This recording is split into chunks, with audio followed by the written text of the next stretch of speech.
حدیث مبارک روایت حضرت سیدنا عمر بن خطاب رضی اللہ تعالی عنہ سے فرماتے ہیں کہ ایک دن ہم نبی صلی اللہ علیہ وسلم کی خدمت میں حاضر تھے کہ ایک صاحب ہمارے سامنے نمودار ہوئے جن کے کپڑے بہت سفید اور بال خوب کالے تھے، ان پر آثار سفر ظاہر نہ تھے اور ہم سے کوئی انہیں پہچانتا بھی نہ تھا، یہاں تک کہ حضور صلی اللہ علیہ وسلم کے پاس بیٹھے اور اپنے گھٹنے حضور صلی اللہ علیہ وسلم کے گھٹنے شریف مس کر دیے اور اپنے ہاتھ اپنے زانوں پر رکھے اور عرض کیا، اے محمد صلی اللہ علیہ وسلم، مجھے اسلام کے متعلق بتائیں۔ فرمایا کہ اسلام یہ ہے کہ تم گواہی دو کہ اللہ کے سوا کوئی معبود نہیں اور محمد اللہ کے رسول ہیں، اور نماز قائم کرو، زکوٰۃ دو اور رمضان کے روزے رکھو، کعبے کا حج کرو اگر وہاں تک پہنچ سکو۔ عرض کیا کہ سچ۔ فرمایا ہم کو ان پر تعجب ہوا کہ حضور سے پوچھتے بھی ہیں اور تصدیق بھی کرتے ہیں۔ عرض کیا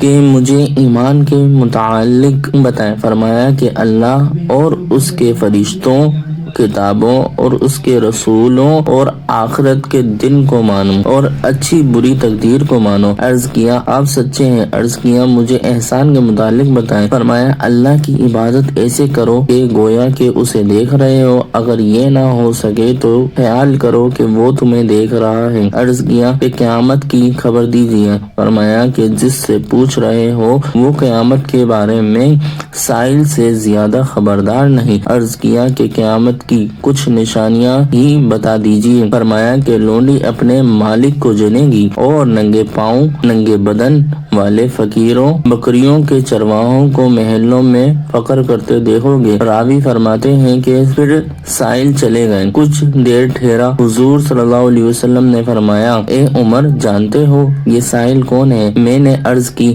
اللہ اور اس کے رسول جانے۔ فرمایا یہ حضرت جبرائیل تھے، تمہیں تمہارا دین سکھانے آئے تھے۔